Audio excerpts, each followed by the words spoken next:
Got News YouTube channel is what you're watching. Welcome aboard. Now, got some news for you concerning Tim Tszyu, Bakhram Murtazaliev, Terence Bud, Crawford, and so many other fighters out there in that 154 pounds division. Now, we understand now that Murtazaliev is the boogeyman of the 154 division after that destructive victory over Tim Tszyu, the Australian. Now, we know that most of the Eastern Europe fighters are trying to prove that there is too much boxing in that eastern side of Europe, Russia, Ukraine. So many wonderful boxes coming out of that eastern side of Europe. And after his dominating a victory over Tim Tszyu, Murtazaliev called out other champions at 154, and this was his first title defense, and the undefeated IBF junior-middleweight world champion Bakhram Murtazaliev placed the division on notice on Saturday night when he stopped his challenger, former WBO champion Tim Tszyu, who is now at 24 fights, 2 losses, 17 knockouts in the third round. Coming into the October 19th clash, Bakhram Murtazaliev was a newly crowned champion who has spent the first 22 fights of his pro career operating under the radar. His opponent, Tim Tszyu, is a well-known boxer in the sport, and coming into the bout, Tim Tszyu was a 4-1 betting favorite. At the start of the first round, Murtazaliev was active with the jab.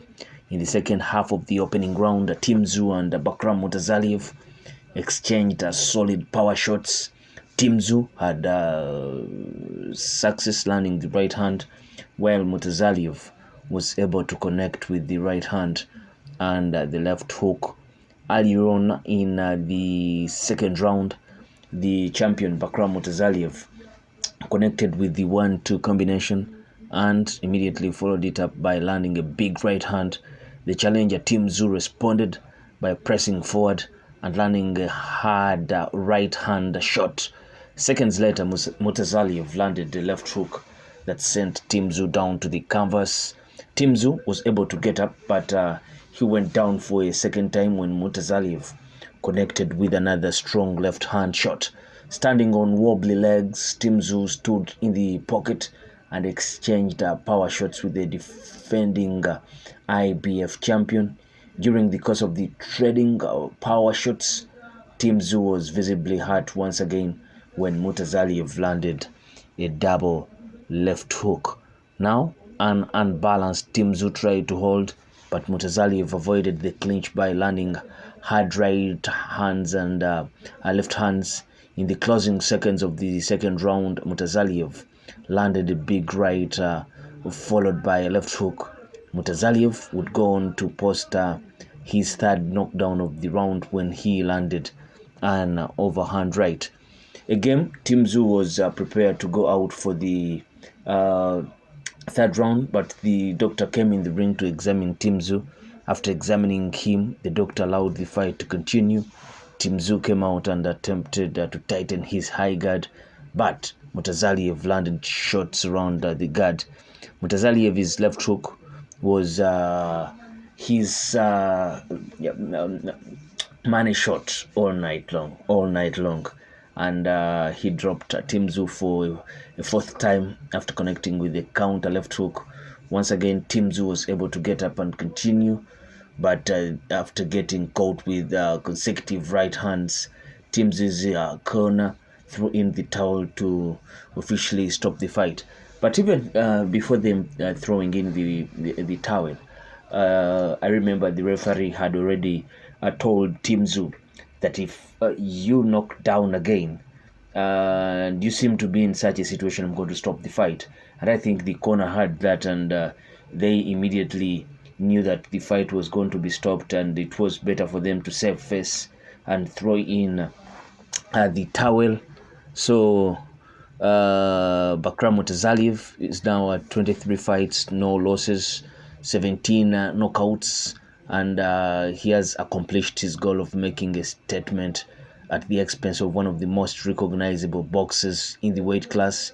Immediately after posting the biggest victory of his career, Murtazaliev seemed to be ready to capitalize on his success.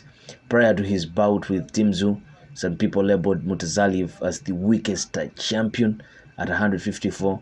Bakhram Murtazaliev plans on testing that theory, as he has expressed his desire to unify the titles by facing WBA champion Terence Bud Crawford or WBO WBC champion Sebastian Fundora.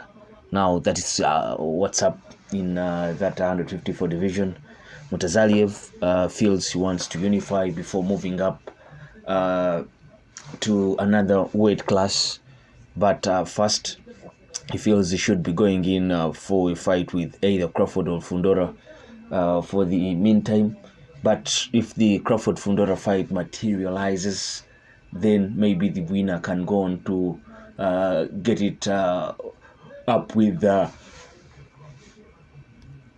Murtazaliev, the win of Crawford-Fundora, then versus Bakhram Murtazaliev in an undisputed clash. That could be very interesting. We want to see how he fares against some other elite guys in that 154 division, but we can only get that chance if the others are willing to fight him, because if with the way that he did win against Tim Tszyu, you don't think many will fancy themselves winning against him, and time will only tell. But guy is strong, and you think he has all that in his locker to be undisputed at 154. So this is where we need to get the money in there. His Excellency Taki Al-Shiki. These are some of the fights that fans want to see. Crawford Murtazaliev, Fundora Murtazaliev, and we want to see undisputed at 154. Let's see that. The last undefeated champion was Jebel Chalo, and he has since gone into a kind of sabbatical outside that squared circle. We yet to hear his next move, but he's the last undisputed, and he was just he got that about some years back before he moved to the super middleweight class to have a bout with Saul Canelo Alvarez, and that's how he ended up losing all his belts. But what do you think of Murtazaliev, and who do you want to see him fight next? Is it Crawford, Fundora, Ismail Madrimov, and Bohachuk, the winner of that bout that will be happening very soon also? Well, we want to see elite fighters fight elite fighters, and that's how we can get to see beautiful fights like that of Arthur Batebiev and Dmitry Bivol. Now I sign out, and please subscribe if you're yet to subscribe. I sign out. Peace.